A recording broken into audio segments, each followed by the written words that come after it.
Yes. I'm also rebelling because I just realized I forgot to start the recording for YouTube. So now the recording for YouTube has started. I'm doing my job properly, and this is the Backliners. But this time with John Finch. And Finch, thanks for joining us, man. It's not like you had a long week of casting or anything like that.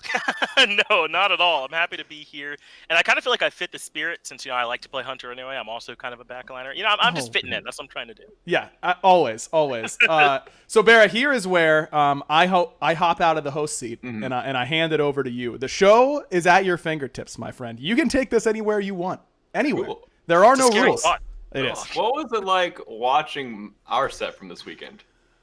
That's a good You question. guys always ask me how it is to play. Well, what's it like to watch, Well, how do you get irritated? How do you let your emotions control you while watching my set? That's a much better question than I thought you were going to bring to me, to be honest with you. I can still give you bad questions. Oh, good. Because that's what I'm used to having around here. I guess I'll start. Finch, I do get frustrated watching bad Smite. And as I've gotten more tenured at casting, as I've done it more, I've realized that I have to worry about showing it less and less because people like that. From only people who have been doing it long enough, though, because if like Mifflin sounds annoyed, people will lose it. They'll all get really mad. If I lose my mind a little bit, especially if Hinuman loses his mind, people like that stuff. But your set against PK, I'm trying to remember your game 1 draft. They had that was the game where they had Thoth. Paul played Thoth. Yeah, this did you guys get stomped this game? I feel like you guys got stomped. Holy, is that the tone of this show? Wait a minute. Yeah. That is. Yeah. You can take this show wherever you want. Yeah. There's no rules here. I don't know, man. I felt like in this first game, I was just really confused. Oh, yeah, you guys just picked, like, no pressure anywhere. You level 2 ganked duo, and I was thinking, like, okay, baby, here we go. Lasbra with a lead on Erlong Shen. He's just going to walk around, and he's going to slam people. And I was like, all right, here he comes. Any minute now. Here comes Lasbra. Coming to a side lane. Any day. Come on. I'm ready for it. And that just never happened the rest of the game. And I felt very frustrated by that. I remember that. I don't know. I don't usually get that frustrated when I'm watching you guys play. Because, I don't know, I always say exactly what I mean. If I'm on there and I'm saying things like, hey, I think this team's good and they're just not playing that well right now, I genuinely mean it when I say that. I think Lasbra's really good, and sometimes he doesn't play like it, and that is frustrating. But you all don't nearly frustrate me as much as, like, watching Obey sometimes. Like, that'll really tilt me. Or that 7-8-minute game I cast with Cord the other day when they were so bad. Died to Gold Fury, and I just mentally checked out after that. I mean, I don't know. It's just like... I'm not that likely to get upset until because for me it's way harder to know when something's objectively wrong than say Aggro or Mifflin or someone like that. So I don't get nearly as upset. But when I can tell something's objectively wrong, then yeah, we're way off the reins at that point, and I might lose. Didn't I lose it at something this week? Can you remember, Finch, if I lost it at something? I think I was raging. Oh man, I can't remember what. I was raging at. I think I was raging at your set, BaRRA. I think I was. I think I was raging because I was like, I don't understand. Well, sometimes. Okay, go ahead. Like? Have we told them what it's like? Because when they're casting, they'll be down in their own channel, kind of on their own. We can't really talk with them, but they'll hop back up into the channel with the rest of us, and sometimes they'll come in hot. And Aggro will come in hot a lot of the times. He'll come in out of the call, and we'll be having our own conversation. He'll blow that up. Like, dude, they're so stupid. Something like that. That's actually a perfect Aggro impression. That was really good. He'll come in hot or something like that, Tilton. For sure he'll come in because he cares about y'all's set. So yeah, I like... Because you and I have talked about it on the podcast, so like I don't even feel bad about talking about how I was raging about this. There are just times where you guys just like stop doing stuff and you just let other teams do stuff to you, and that's bad Smite, right? You gotta be the one doing stuff all the time. And so I was like, Finch, why aren't they just doing stuff? I don't know. I was losing it. That's a great question this week because I did lose it a little bit on that one. I remember now. From my perspective, Scary turned into a Super Saiyan at around level 8, and because we actually had You say we didn't draft any pressure, which we have pressure in duo lane. I'll have you remember both games. And on level 8, Okay. I was like, I'm going to rotate over to solo side. I told them I'm clearing the wave, I'm flying over. Yep. They walked away. And I was like, no, dude, come back. And so the next game I went to Spectato, we ran it down. So Yep, I remember that. You guys got off to a good start that game for sure. That does ring a bell. I actually heard your voice in my head. It was game 1 when Scary was just Super Saiyan, as you put it. And you were like, dude, when Scary gets a lead, that dude just like is the best solo laner in the whole game. And I just remember you telling like stories about playing with Scary when he gets ahead. And I kind of said something. I let that mental quote like transition into what I was saying on the cast, but I wasn't sure if that was a conversation that we had like on the record or off the record. So I wasn't going to say that you had said it, but I definitely, that's a big thing that people do in all forms of broadcasting. Like not everything that players tell you is on the record, but you kind of use that as information to sound really smart and intelligent, and no one has to know that it isn't actually you. Okay, my next question is, how do you continue to fill dead space in games when it's one of, we'll say like, no offense, but like an SSG and a Sanguine set, like where there's not a lot of fighting in the early mid game, Right. and you've already covered their drafts kind of in the early-ish phase. How do you keep talking? Because when as a pro player, when I'm watching those games, I just sit back because there's nothing else to talk about. Like I tell my chat about like these are why they picked these picks, and it takes about 3 minutes, and then after that I'm like, okay, action please. Yeah, so You can go first, Finch. Yeah, well, BaRRa, Mifflin had the same thing when he just started, so I now have a whole new perspective on exactly what you mean, because I think there's something about like having this high level thought about the game where it's sometimes it's super simple to you all. Like they've got these picks, they should win here. If they do this, that's it. Let's see if they do it. If it goes that way, and like I don't know, it's just our job to sometimes add a lot of stuff on. When I'm the 1 and Aggro's my 2, I don't have to worry about it at all. I can kind of put my feet up, and I know Aggro will talk for 2 minutes uninterrupted. I'm sure you all remember the time when Aggro, where I once said as chair 1, oh, red buff's being invaded, and then I didn't get to talk again until the next time red buff was being invaded. He talked that entire time until it spawned again. So a lot of the times I don't have to worry about it if Aggro's there. He'll just talk on his own. But you kind of got to keep going. Sometimes we'll talk about anime or we'll talk about something else, but you know, you got to, you know, keep finding something new to talk about. We'll talk about what we think might end up happening. We'll build scenarios. We'll try and find something. Yeah, that is both a very proud moment of mine, Finch, and a very embarrassing moment for me, is that I literally talked from one red buff invade to the next. Yeah, I think, you know, Finch's primary job is chair 1 or play-by-play guy, so his job is to call the action, and what he's supposed to do in those downtimes is basically just fill when I am out of my current point. I'm the Beyblade, okay? And then Finch's job is to wind me up and send me off again. I gotta let it rip, you know. Right. Finch is letting it rip, and I definitely take it. I kind of rip too far sometimes. I will admit that there are a lot of times where I will talk too long, but I don't know. I kind of view that as the job, like having fun and like sounding excited and calling like cool action, like that just kind of that happens because we're all excited about Smite and we love doing it. Yep. That's where the job is easy for me in particular as the analyst. Like I feel like I separate myself and have tried to separate myself as a caster during those downtimes to make sure the people are invested. A lot of our job is to show the viewer where the ball is, like explain to them what they should be looking at as the game goes on. And if you can walk away from a cast that Finch and I do feeling like you didn't need us, then we probably did our job really well because we told you who you should be looking for, which team was expected to do what, and you go, oh, well, they won that fight because, you know, their Hunbats got on top of the you know, they baited beads and then the Hunbats got straight into the back line and they insta-killed the mage. Like, I don't need any analysis to help me with that, but if you didn't know that coming in, or you didn't know that a week ago, and from watching our casts, you kind of discern that was the big play, then in my mind, we've done our job. From there, do you like what F-Dot used to do then?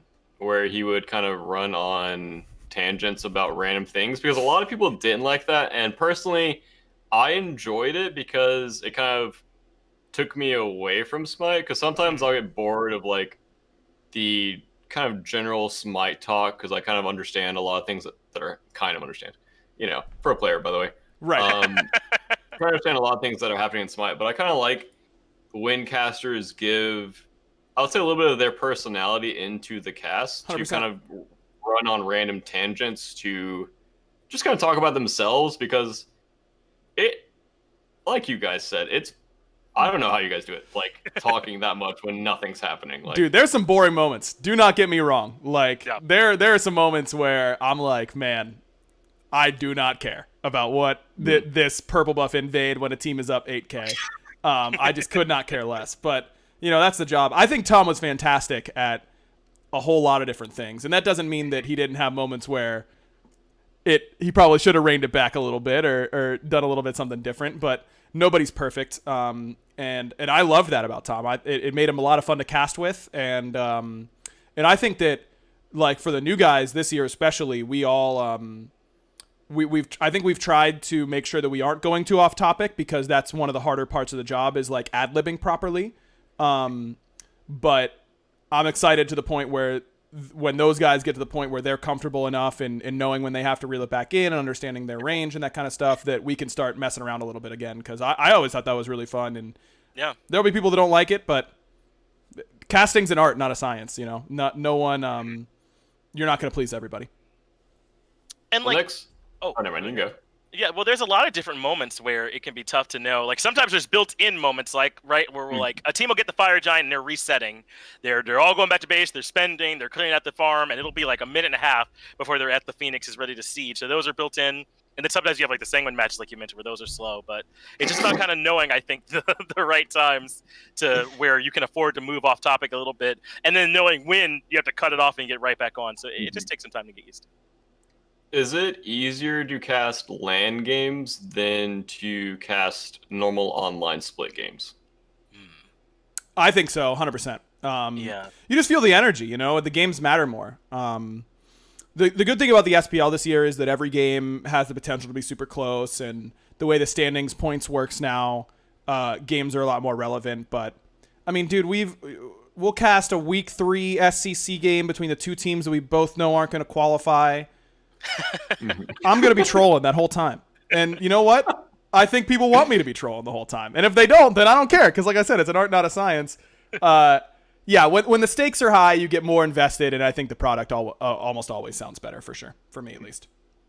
Well, and I just liked it when the players were there, too. I mean, like, even when it wasn't, like, a big LAN, like, sometimes we'll walk out of the casting booth and the team will be like, they'll be taking a break in between their games or something, and we'll get, like, this quick moment to kind of check in with them. Or, like, literally always Cheerio looks pressed, right? Like, 100% of the time, in between games, Cheerio is like, oh, they won by 20,000 gold, and my man is still worried, right? But it's like, you just get these little small moments to talk to you guys or see how you're feeling in between games.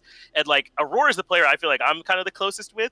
And I can tell he's different on game day, right? Like, he is locked in and focused. He might not even talk to me. But then if he's coming in for, like, interviews or stuff, he's super jovial with me. So I just liked that stuff where we got to kind of get to know you guys a little bit more in between games and stuff. Yeah, I would say I missed that because there's just a different energy. Definitely. I'm going to skip my questions because I kind of taken a lot of time. It took like 14 minutes of my own questions. So I'm going to go to the pressure of being the host, huh? It's not easy. Time management, let me tell you. If you could stop talking so I can ask questions, that'd be great. ExtremeMan25 asks, when someone different is working a broadcast, can you tell the difference when Doug isn't doing the camera or when other people are on replay/video? 1,000%. Yeah. Yeah, Doug in particular. I don't want to throw anyone under the bus or anything like that, but it's tough. I don't think they get quite enough respect for how much they have to do sometimes, especially Doug, because he does literally all of it. But you can definitely tell when big player Ray is doing the spectator or when Doug is doing the spectator, right? It's not, you can tell. 100%. Dude, Doug does not get enough credit. Finch and Gore casted a 78-minute SEC game this week, and we're changing the schedule to make sure that, we kind of try and give them a break, and that's mentally difficult, and it is a little bit more important because of throat health and that kind of stuff. But Doug sat there through 78 minutes, and you know what he did? He spectated the next 2 SPL games, and then he came in on Sunday, and he spectated another SEC game and 2 more SPL games. And that dude doesn't get a break most of the time unless he's got a day off. So that man grinds, and it is so mentally taxing to sit there and spectate. It is hard. I have a ton of respect for Doug, because that is not a job that I think I could do. No chance. I mean, you can tell when someone bad is spectating. I'll just put it that way. and it's hard, right? It's hard. It's hard to enjoy it as much if no one is if someone who's not in tune is doing it. Sometimes I'll get asked to help cast a community tournament or something like that. A couple times that'll come up, and they'll be like, all right, you can cast, and we'll have you do the camera and stuff too. And I'll go in there and I'm like, oh no, this is awful, it's impossible. How do I put this on directed so I don't have to think normal or something like that? It's a lot. It's a lot that we kind of take for granted, I think. 100%. I had to do some spectating whenever we were doing practice casts at the very beginning of this year. Yep. I was like, dude, I don't understand any of this. And then you zone out for 1 minute, and you miss a double kill and a buff invade, and the casters are like, yeah, I don't know really what happened over there. And I'm like, oh my God, dude. You really cannot afford to zone out for a single second, because the casters are so hyper-focused on every single second of passing time, because that's the game they're on this week or whatever, or that day, that it's very, very difficult to catch everything that we're saying. So I do have a bunch of respect for Doug, and we wouldn't be able to do it without him. Nice. Next question by Byron123. What are some of the favorite team arcs and player arcs that... Okay, this is terribly written. Sorry, Byron. Oh. They witnessed and casted, like a player joining the league and rising to the top, or an unexpected team making it further than anticipated. I have one if you need some time, Finch. Yeah. I think mine is Nika. Nika is one of my favorites, because when Nika first started in the SPL, it was right when I had first started casting. And that was season 3, and Nika was okay, doing okay some games, popping off, but for the most part a little bit underwhelming. But he was a solo laner on a bad team. It's very difficult to be a standout in a situation like that. And then season 4 came around, and I still didn't think Nika was very good, but he was getting a lot of praise, and particularly from the he who shall not be named was really gassing Nika. Oh, right, yeah. And I remember just being, listen, man, this is the story, all right? Yeah, this is the story, okay? And I was like, I do not see it, man. I don't see it. Nika is not good. I just really don't see it. I really felt that way for a long time. But, we try really hard to call it as we see it, but not be rude or overly critical.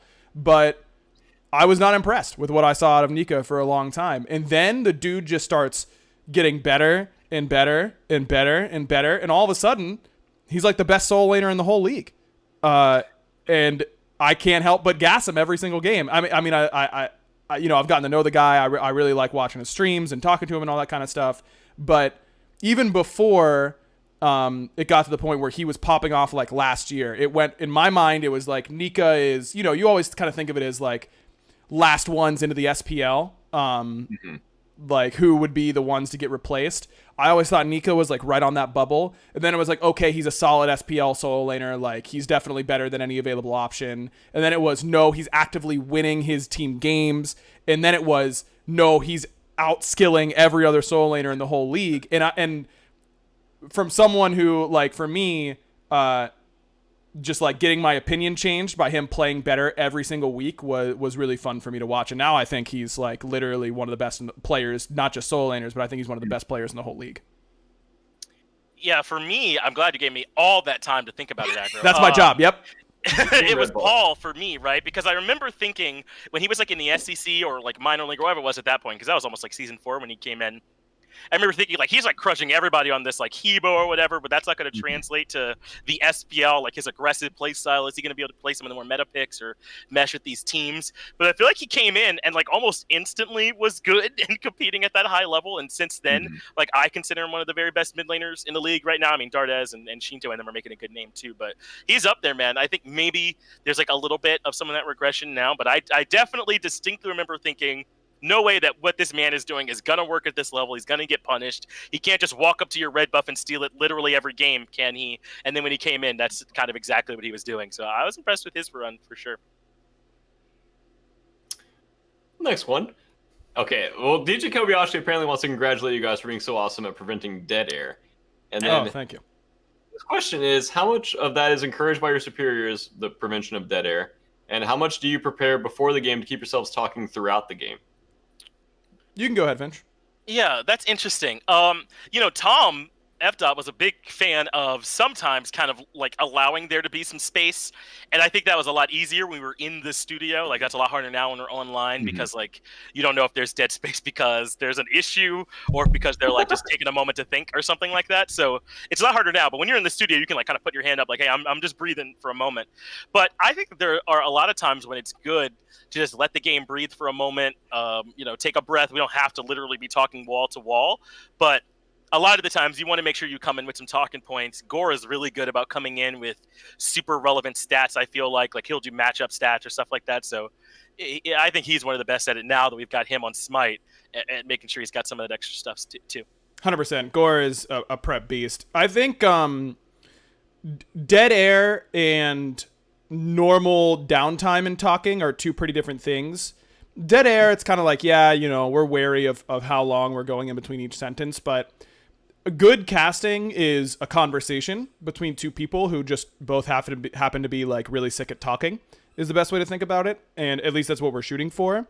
And so when you're talking to your friend, you know, you guys are watching the game on the couch, you'll be talking a whole lot and then you'll both take a drink, you know, you'll both grab a chip or something like that. And having that 2, 3, 4 second little gap is good to kind of reset it. And Tom was definitely the best at that. I did some Chair 1 casting with Mifflin this week and last week, and he was saying that he's so not used to that. Like, he's saying that my breaks are very differently timed and like and stretched than other casters. And I think I got a lot of where I want to take my breaks and the length of them from Tom for sure. He was great at that. Next question from the Tailbone. Favorite moments on cast, whether it was their best moment or an awesome game they casted? It's a good question. I don't know which one I want to direct at. Also, no really left and right. It's kind of both left. Well, I've got one that comes to mind right away, so maybe I can go for it. The one that comes to mind with me, it just was like my favorite moment where I like genuinely freaked out, like having a cast. I don't know if you remember who it was. It was Energy playing Mouse. I want to say like it was Mouse, yeah. Yep. And they had like the big loop around play where they came all the way around to the back of the Fire Giant and were able to like make this big play. And if you go back and listen to it, I'm like straight up losing my mind basically during that play. But I kind of liked it. I think I was with Taco at the time. I think we built the moment pretty appropriately and then we kept the energy afterwards. I just kind of remember that being a moment where like literally in the room, like I was up out of my seat, freaking out, like what is happening right now? And Taco was like, "Okay, calm down, Finch." But I thought it was. I remember that as one of my favorite casting moments. I have two or three moments. I think you know that wasn't the question, Aggro. Jeez, all right, I know. Okay. My Chair 2 brain just can't help it. Okay, I'll try and speed it up. You're right. We're probably running out of time. Okay. Obviously, I do a ton of prep going into Worlds, and I've been particularly proud of my season 5, I think it was. Season 5 was E United winning, right? Or no, that was Splice. My season 4, I was particularly proud of my season 4 finals cast. I felt like I really had a grasp of the meta and really understood what the teams were doing at a better level than most years. I felt the same way about season 6. I thought my season 6 finals cast was pretty good. And I was really happy with where I got in my meta understanding that year. That's a big thing for me, is just like, how well do I feel like I understand the game this year? And I think 4 and 6 were two of my best years. I had one moment that really stands out to me though when I think about it, and this is probably going to be one of the nicest things I've ever said to Finch, so hopefully it doesn't get too uncomfortable. But season which year did we do the Dig semi? Was that season 5?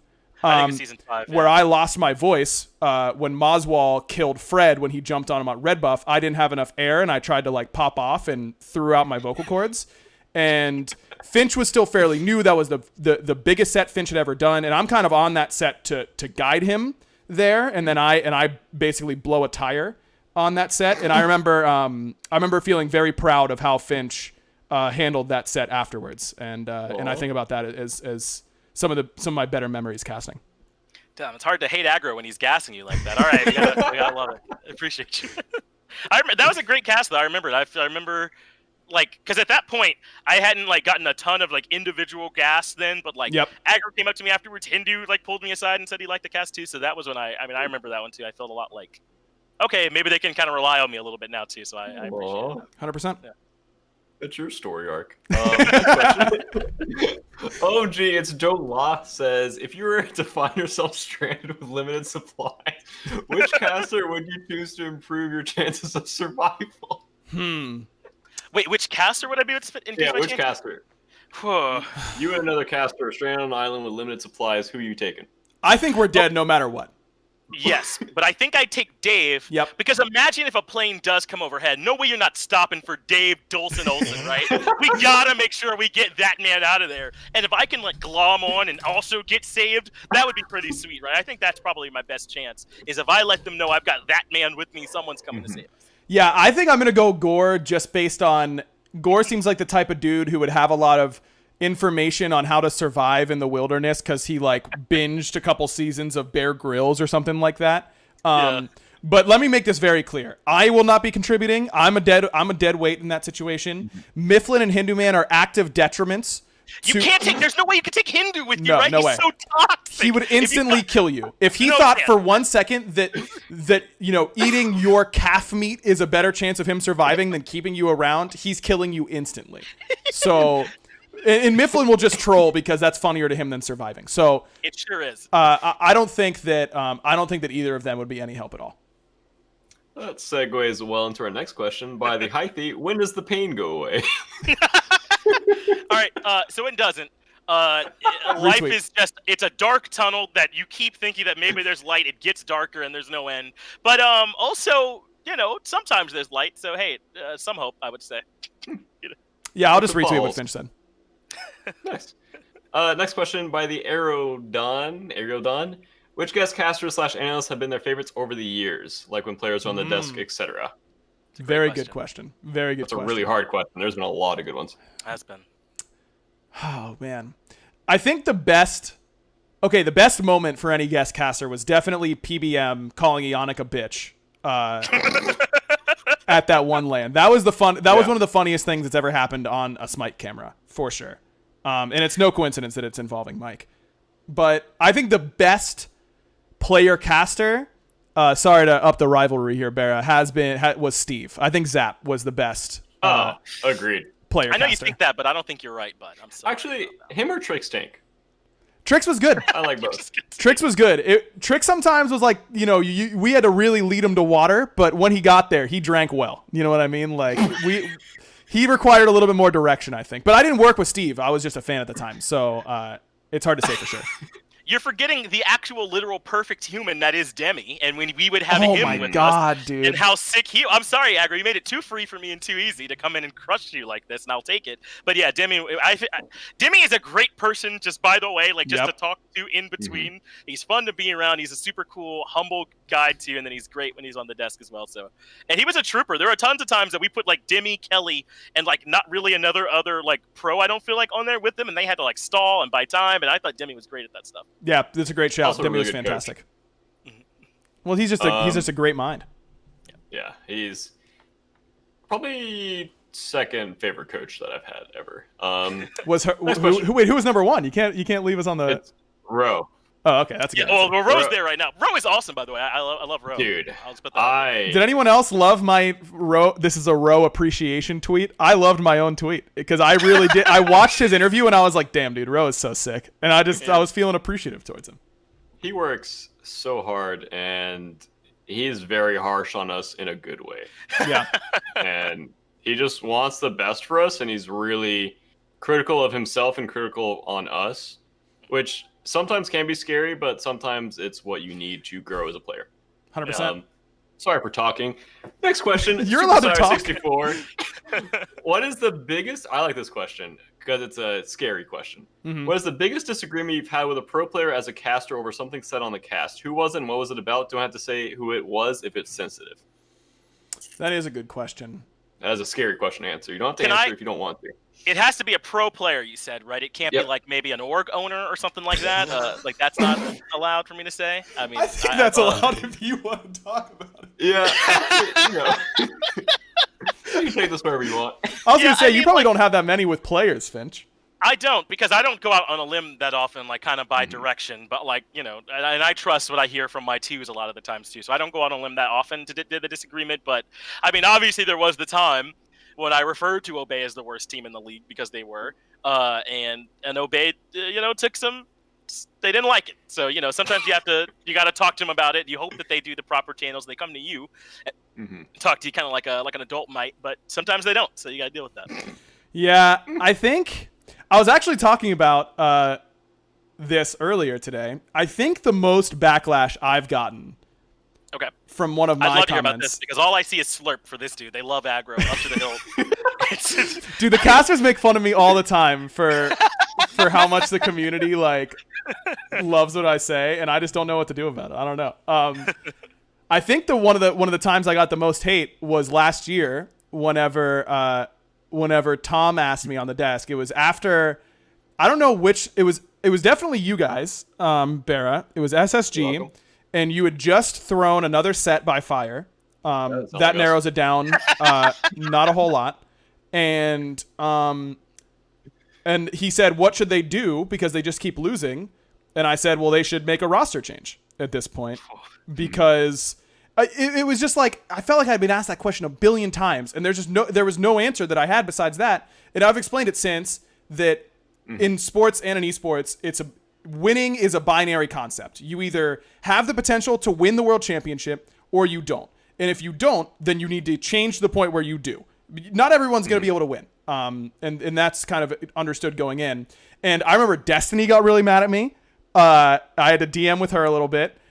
Attacking BaRRaCCuDDa, an unwise choice by me. It is not smart. In general. Warranted. I had no problem with what you said. Yeah, I didn't say that, this person is not good enough to play. I made sure not to call out any particular person because I didn't think it was one particular person that was your problem. It's just that that combination of five was not working.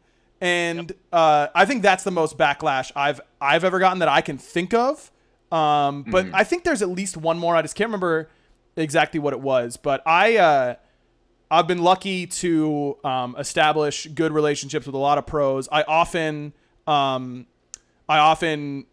DM pros about questions about builds or why they did this and that kind of stuff. And there have been plenty of pros that reach out to me after a cast and be like, yo, you said this, but this is why I don't do that, or this is why I did what I did. And that's how we all get better at casting. And I very much enjoy being told why I was wrong because it lets me be wrong less, which is the whole goal. And can I say, we talk a lot. It is literally impossible for us to be married to all the words that we say on any given cast because we say so many. So I'm not saying that we shouldn't be accountable for what we say because we totally should. But I don't think that people should take it so much to heart, all of it, because it would be impossible for us to hold all of that in us all the time, right? Right. Sometimes we are just talking to a certain extent. Exactly. So, especially on comparisons and that kind of stuff. If we miss the mark on a comparison or something like that or a phrasing, we're not going to die on that hill. We'll oftentimes say, we're sorry. It came out a little wrong. I've been talking for 5 hours straight. My bad. And of course, we shouldn't make mistakes, but everyone does. If I say so-and-so is the best hunter in the league and I forget the GOAT, then you can let me know. I'm not going to die on that hill in that moment. It might have slipped one of our minds or something like that. So totally, I like when people say that they do or don't like something that we say and they've got constructive feedback, but also we are definitely not in love with every single word we've said. So don't take it too much to heart. Yep, well said. Well, I'm going to slide in one of my questions real quick. How hard is it to, I would say, get away from past biases and past stories about players? That's a good question. That is good. I think it's hard. Mine. I think it's hard. My story about Nika earlier, I think it's a good example where it was, okay, I don't think he's that good, but his team's playing well, and then, okay, he's playing pretty well, and like you kind of have to move yourself along. I think it's easier for those of us who have been around a little bit longer because we kind of understand how long these like arcs take to resolve. But for newer casters, like for Dave and Gore and Mifflin right now, they're probably just going to recycle 2 to 3 talking points until a fourth one comes up that one of the veteran casters identifies, and then we're ready to go. It's not that they aren't going to have unique thoughts. It's that you want to stay in a safe boundary where what you're saying is acceptable, basically. So that's why I think it tends to take. He doesn't care. Yeah, exactly. Yeah. I think that's why sometimes it takes a little bit longer for newer casters, especially, to stop bringing up rehashed talking points. It's something we talk about. We have pretty much weekly or bi-weekly meetings on, hey, what do we think is going on in the league right now? What gods do we think are going to be good? And we'll say, okay, I think we've touched on E United being rival week 1 in phase 1. We're still talking about that 6 weeks in. It's probably time for us to drop that and find a new talking point for these teams. We have discussions about that kind of stuff pretty frankly. Yeah, and we do our best to try and be not biased during the cast, but we all have players that we might have more of a relationship with, or teams that we like. We're all still definitely fans just of the league itself. Anytime that Radiance is playing, I'm slightly more likely, I think, to give Radiance gas because that's like the team that I like so much, right? Or how Mifflin would kind of jokingly love Obey or something like that. He's certainly not that into them, but he loves the team. So we try and keep that sort of stuff in check, or not keep stuff from like way long time ago in our minds too, and try and make sure we're giving everyone sort of a fresh take. I think we try to keep that stuff in our minds. So I guess that kind of answers the question: is it hard to be neutral while casting when you're friends with a lot of players and know some in real life? I guess that kind of answers that question. Yeah, I think it is at times, especially if they're really struggling. Like you kind of want to give them an excuse. But for me, like it's something I think about literally every time I'm casting like one of your games or in a United game where, it's no secret that I'm really close with like Snoopy and those guys. I try to make sure, in fact, I will make sure to criticize something that I notice because, I see a million mistakes every game. I also miss a million mistakes every game. I'm not going to bring all of them up. It's just not conducive to a good broadcast. But for example, if I see like you make a mistake and it's on the fence of whether or not I'm going to say it, I'll err on the side of saying it to make sure that it isn't thought of like, hey, he's not criticizing the people he's close with. I try to err on the side of being too harsh. I like it. Who's been popping off the most, both veteran and rookie-wise, by Mace Windu Woo Woo? Which player or which caster? I think he's asking which player, caster. right? No, I think he's asking which caster has been popping off this year. Caster, because there's barely any rookies besides like what, Guy J? Yeah, that's a good point. Who do I think has been having a really good year? I have been very legitimately impressed with Dolson. Because I think amongst everyone we have on the team right now, he's the one that's starting the most like from zero in terms of like Smite background and knowledge and stuff. Like the rest of us were all either players or big time fans that were just watching it in our spare time anyway. And Dave has had to make up a ton of ground, I think. And you don't get a whole lot of slack, I don't think, when you come in and people can kind of tell that you might not be as familiar with the game as everyone else. So I don't know. He has been playing a lot in his spare time. He has been grinding constantly. I think he's really, really improved quickly. And now he's not just the most handsome. He's also very, very good. It's super annoying, to deal with. Right. Like, what are we supposed to do about this, dude? It's getting out of control. We want him to have a weakness. Right. We can't find one. I want to take a second gas all the new casters because I echo everything that Finch said. Gormizer and his flexibility, it's probably not as apparent to the outside, but Gormizer does a lot of chair 1 and chair 2, which is very difficult to do because your roles are so different. And Gormizer is so instantly bought in on anything the casting team asks him to do, and then he does it really, really well. I've been really impressed with how he's been able to do that. And just as like, if you watch week 1 of phase 1, And then you go back. I was particularly impressed. We were doing SPL waiting room, and Gormizer was on it, and he was talking. I was like, "Damn, that's a good point." And I was like, "Yes, dude! Like, Gore, get in there, dude." I was like, I was getting amped up because Gore was killing it so hard. So I've been really impressed with him. And Mifflin, like, Miff is just so unapologetically Mifflin, and the way that he's been able to transition that into a broadcast personality that is authentic to him, but also acceptable for broadcast, has been really fun to watch, and I think he's been doing a great job. So I've been impressed with all of them. Yeah, we were legitimate worried at the beginning, right? We're like, man, are we going to be able to get a version of Mifflin that we can put on air? You know, it's not going to be able to happen. And, you know, he's done a lot of work, I think, to kind of stay true to himself and also, you know, be a great caster here with us. Yeah. Yep. You guys look a proud dad. I am, dude. Like that's how it feels. Yeah, absolutely.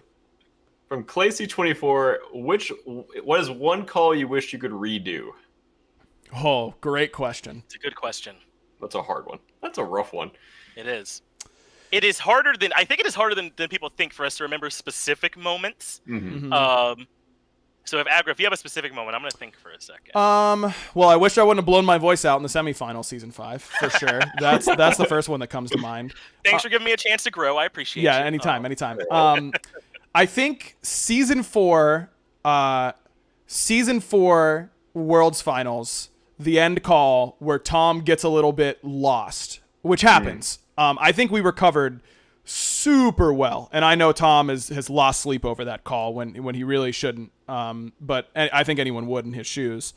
I think I could have done a better job of setting him up at the very end. But overall, like, I am 65% happy or 70% happy with how that call went. I really wish I could have gotten 100% there, but overall, those are the two that come to mind, even though both I think ended up totally for the best. Mm-hmm. Yeah, I don't know if any specific moments come to mind, but I do kind of think that since we don't have, like, you know, Taco and Toli here as much, or at all really, I wish that, you know, I could have casted with them kind of at the level that I'm at now, because a lot of the times they were having to deal with me when I was super new and still kind of learning stuff and getting used to casting and everything. And I think it would have made all of our casts sound a lot better, you know, if we could have had some more of them with this level of comfort that I've been able to get in this last year, and then obviously like in season 6 as well. So I guess maybe if I think of it like that, I do wish that I had maybe been more capable of playing to their strengths a little bit better, especially now that I kind of have the view on it that I do now. Nice. Next question, Gideon Champion. What was your favorite meta to cast and why? Meta. Boy, did I hated last year's meta a whole lot.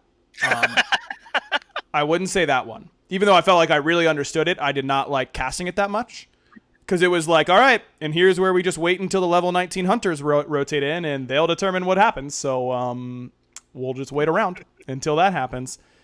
I would say season 5 felt pretty fun. The year that Splice won. There was enough weird stuff happening that year and different picks. I would say season 5 Worlds I thought was a pretty fun meta to cast. Wait, real quick, I'm gonna slide a question in there. What happens when a team does a start that you don't understand? Because that was the first time I had seen the Splice start of 3 duo. So how hard is it to react to that on the cast and give an educated guess or answer to what's happening? You can go ahead, Finch. Yeah, it's tough because for me, when I'm the one, my job in that moment, I feel like, is just to kind of try to understand it as quick as possible.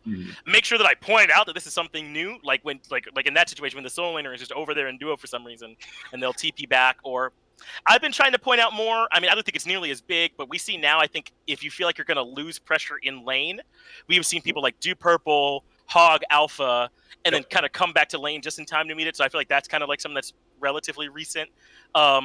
But I think my job is to just understand it and just say it as soon as possible and then get out of the way and kind of let my two start to make sense of it. Because the worst thing I could do is just talk over it for most of it. And I really would like to try and get out of there and let my two in as soon as possible. Yeah, well, for that particular start, I had known about that one. I had gotten, you know, I talked to every team I can coming into Worlds about, you know, I'm not asking them for their specific strats, but like, yo, is there anything that you think I should be ready for? And I'd gotten a heads up on that start, so I felt pretty confident in that. But in moments where I don't know, I think as a chair too, it's good content to admit you don't know. You don't want to seem like you know everything all the time, because the pros are the ones who are on the cutting edge. And what I like to do is I just try and work it out mentally, which is not always a great call. On cast, I'm like, well, I imagine that this would get the ADC ahead, but then if the enemy support does this, that might hurt it. But since they didn't do that, let's watch and see if they end up getting more, if they hit level 3 first or something like that. And you just kind of pose the question, and I don't know. I just be pretty genuine in those moments, because those sorts of things excite me for sure. All right. Well, sorry, Finch. What was your favorite meta to cast? Because I interrupted. Oh, right. My favorite meta. When did we get the new map? The map that we're on right now. That started season 5, I think. That was right? season 5. Yeah, season 5 start. Yeah. Well, I liked it a lot because it kind of felt like, because in season 4 I came in like right on the tail end, but going into season 5 it felt like I kind of finally got a chance to kind of learn everything along with everyone else. So that was kind of nice. Like, I had Aggro, Toli, Taco kind of helping me make sense of it. I got to talk to the pros some too. So I think it kind of felt like that was my first time when I was coming in competitively along with everyone else. So that I liked that a lot, kind of getting to be a part of it from the beginning. Nice. I'm just going to pick a random one because there's a lot of questions left. Yeah, you're running out of time here, BaRRA. We're up against it already. See, for me, I'm not worried about time. All right, you can tell the guys at prediction, and that's fine by me. Most awkward stories on cast regarding head-scratching plays/stories, and it comes from Samuel with a lot of numbers after it. So most like head-scratching plays. Yeah, just watch one of our replays from last year. Well, it's like sometimes you'll see big moments, where it's like, I feel like we could have gotten off the fire giant a little bit sooner, but like small moments come to my mind all the time. Like, it's just recency bias, I think, affecting it. But you see, I don't know if you remember the Radiance play where like Adapting gets in there, blocks the Neath ultimate, it's nasty, Benji's still alive, and then he walks all the way down and dies to the Harpy, and you're like, I don't know, man, I just spent like the last 1 minute dumping my load, so to speak, loving that play from Adapting, and then now it's like, does this ruin it that he's dead all of a sudden? It's like, I don't know, you get small moments like that sometimes are like kind of hard to recover from. Yeah, I don't know, I kind of let myself get tilted because it's more entertaining that way. You all don't know, but there is a tilt aggro that'll happen sometimes. It's easier to tell when you're in the studio with them, but tilt aggro will come out sometimes, and it's hard to get him here back. I can reenact it here, okay? This is how I'm watching the game most of the time. I'm kind of leaned back, not very good for breathing, but that's kind of how it be. And then someone does something, and I will sit up, and I'll like straighten myself in my chair, and then I'm kind of leaned in like this, and then I look at my co-caster like, are you seeing this? And a lot of times Finch will give me the, yeah, man, I guess. Yeah. Like, I don't know how I can help you here. And I'm like, no, dude, this is tilting me. And I just start popping off that way. But yeah, I don't know. If I see something head scratching, you'll know that I think it doesn't make any sense, because I'll say that doesn't make any sense at all to me. My job is to be there to give both facts and opinions. And in those moments where I'm giving my opinion that sucked, I let you know that I think it sucked. So I'm going to pick one more question. Okay. Because I like it. It's a decent one. By Tyler DeYoung 5, least favorite god to watch or comment on? Ooh, good one. That's great. I have a great answer already if you all want it. Yeah, give it. Yeah. It's Aphrodite, and it's because I have to talk about her from minute 1 in the game. So here's the thing with Aphrodite. Aphrodite invalidates like the first 20 minutes of the game, because it almost doesn't matter what you do. In the late game, she's going to be healing too much, and it's impossible to deal with, and back off does 1 million damage. And I'd spend the whole first 20 minutes going, yeah, it's only a 5,000 gold lead. Doesn't matter, because Aphrodite's on the other team, and they don't have enough anti-heal. I don't know what I'm supposed to do. I just got to talk about her for the whole game. That's a good answer. That is a good answer. Mine is also my favorite god, my least favorite god to play against, or at least one of them. No, my least favorite god to play against is Sobek. It's BaRRaCCuDDa, because never once have I thought, man, that BaRRaCCuDDa play was sick. I just can't get excited about it, dude. Really? Are you kidding me, BaRRa? Here's what you do. 4-3, just face roll my keyboard. That's it. That's all you got to do, dude. I hate it. I hate it so. I hate that god. Never once have I felt like I got outskilled by that character. Even once. I hate him. Get him out of my ranked games. Get him out. Personal grudge. Yes, I do. No, it is personal for sure. It is personal. And Sobek too. Like I also hate Sobek a lot. Sobek is sick. This is an untenable stand you're making. Yeah, it's better to cast than to play against for sure. But it's like, let's see what happens in this team fight. Either the Sobek hits his pluck and they win, or the Sobek misses his pluck and he insta dies and they lose. Like here we go again. I don't know. That's kind of how I feel. But it's really BaRRaCCuDDa for the most part. Well, wait, I've got another one. Yeah, Persephone's pretty. I've got another one. Yeah, Persephone. I just go. I'm sorry, What's dude. it I like, don't know what you're Barra, knowing that even if you kill her, she still gets to kill you? Does that make it harder to play, knowing that it doesn't matter what you do? It's like, I just don't get why she gets her mana back. Like, bro, you're literally We're like, okay, this is sick, great pick, and then she just comes back, casts all of her buttons, and you die. Or she makes enough impact in a team fight where you lose the team fight, and like it was that play today where Persephone killed Wolfie's Raijin, like down the lane. And he had like 3 plants there at the edge tower, and he just blew up Wolfie. And I was like, nice, cool, Yeah. great god. Yeah, that one's tough. Awesome. I have another one. This one's gonna hit a little closer to home for you, Barra.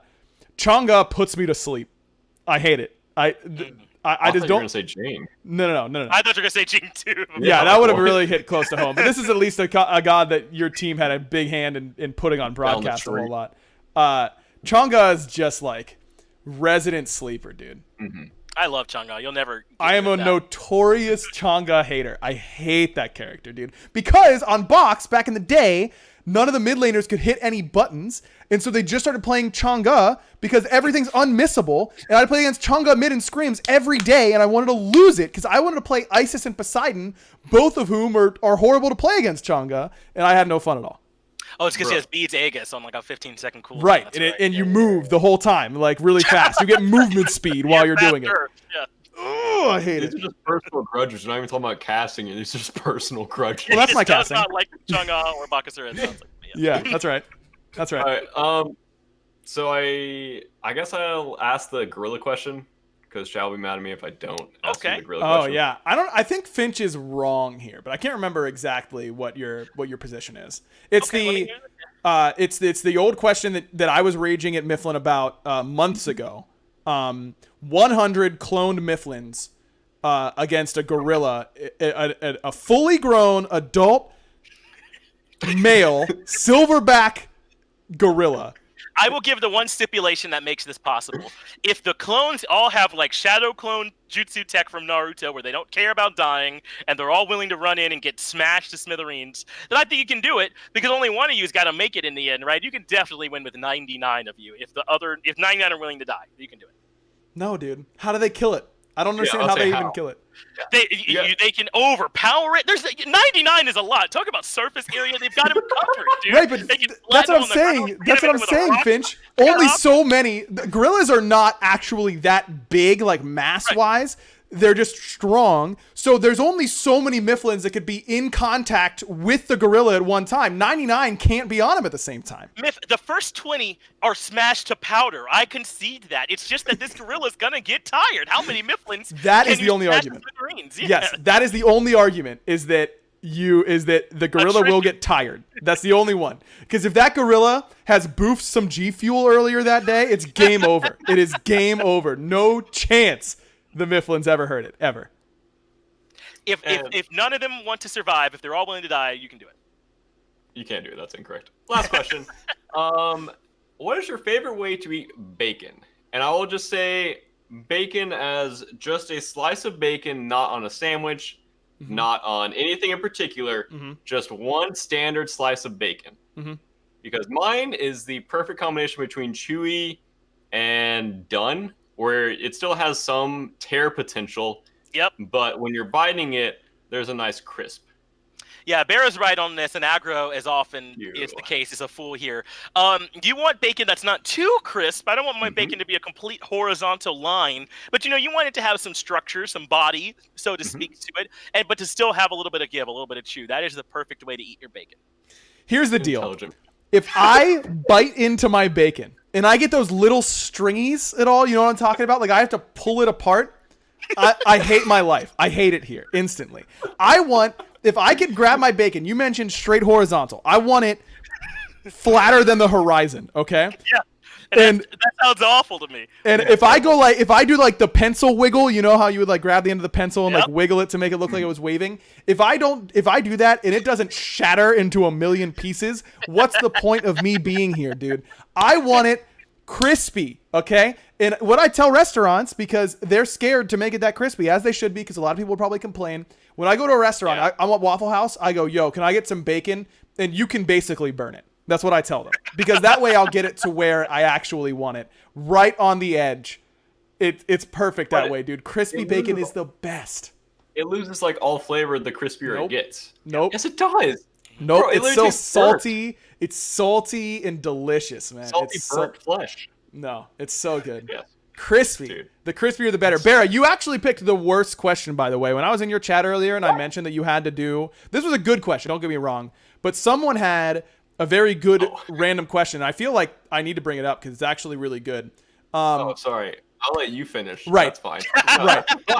No, take This is what it's like to chair one for aggro. You're learning. Yeah, exactly.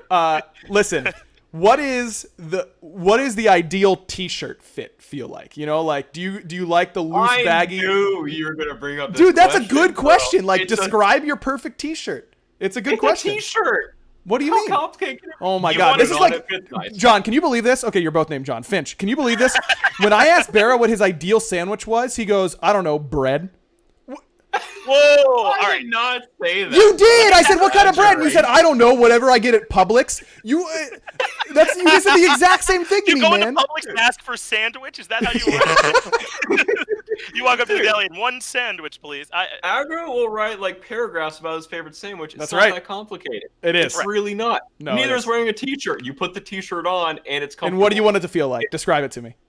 A t-shirt. I hate you You so want it much. to have you want it to come off your body just a little bit. You want Yep. it too tight, clingy. Yep. You want just enough give, but you want it still to not add too much, shape to you. You don't want it to get too baggy or anything. Yep. It needs to be just a little bit off your body, I would say. Yeah, we're talking that light, breathable cotton. Number one.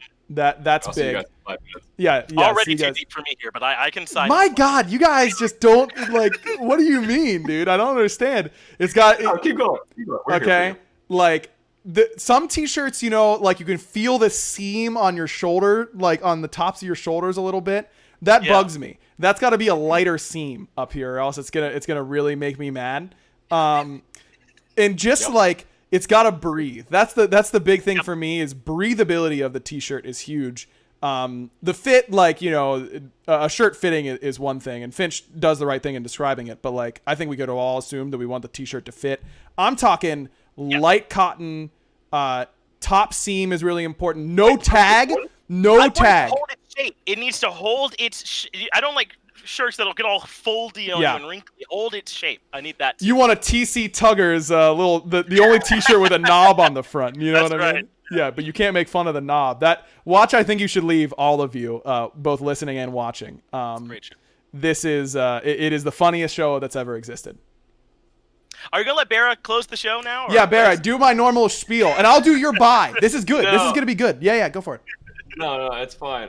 You already took over. No, I don't want it anymore. I just wanted to ask you, what is light cotton? Like sometimes the cotton blend is too heavy. I actually don't. I can't help you, man. Like, Bro, what do you mean? what do you mean? What do I mean? What kind of cotton t-shirt do you put on? You're like, man, this is some BaRRa, heavy here's the cotton deal. today. Can't Here's the wear deal. this t-shirt anymore." Whenever the world is safe again, I will bring you some t-shirts that I'm talking where I'm talking about this feels good. This is the light, nice cotton blend, and then there's the less nice ones, and you'll be able to tell the difference. I promise you. You just don't know it yet. I will say the shirt I'm thinking of when I'm thinking of really comfy shirts. It's actually a Space Station gaming shirt that I got sent last year for the work. Those shirts are very comfy. It's very comfortable. Comfy? Yes. And they fit. They kind of like hug you. Yeah? I like being hugged. Okay. Yeah. Wow, it's like a nice there, little BaRRa. hug all We day. got there. Nice description. Nice. All right, close the show. But I won't complain if my t-shirt is not hugging me all day. Okay. Wait, can I just end the show with a bye? No, you have to do the thing, like make sure you... Okay, wait. Just start and I'll be in your ear, okay? Pretend I'm like production in your ear. You're the caster here. So that's what we're going to do. So start saying goodbye. All right. Bye. Make sure you plug prediction. Thanks for. Make sure you plug prediction. Spotify, Apple Podcasts. Thank you for watching here on twitch.tv/prediction esports. That's right. 2 E's in prediction. Right. You can check out our show at Spotify and Apple Podcasts. They've got other great shows too. Exists currently, and my YouTube channel, youtube.com/c/BaRRaCCuDDa. 2 R's, 2 C's, and 2 D's. Nice. Not on Aggro's. Check the other Aggro prediction podcasts on their channel. Check the other prediction podcast. They're great shows. Not as great Quality as stuff this there. one, but they're pretty good. Live here every Sunday, 8 p.m. Live here every Sunday at 8 p.m. It's right now. It's about to close, actually. It was an hour ago. Right. Um, All right, you can close it. Good to close. I don't know if there will be another guest on next week. Maybe we'll have Finch on again. Finch was a pretty good guest. Maybe we'll have Destiny on. Maybe we'll have Vin. I don't really care. Who's I can't on beat next those week. two. Yeah, have them. Oh, no. All right, we're over time. Good to close. Overtime. Good to close. Overtime. Good to close. Overtime. What is overtime? We are over time. You've been talking too We've been long. over time for 16. We're 16 minutes over time. We gotta close it. We close the show, John. Oh, bye, bro. What do you close with after that? Bye, the BaRRaCCuDDa. Bye. That's not how it goes.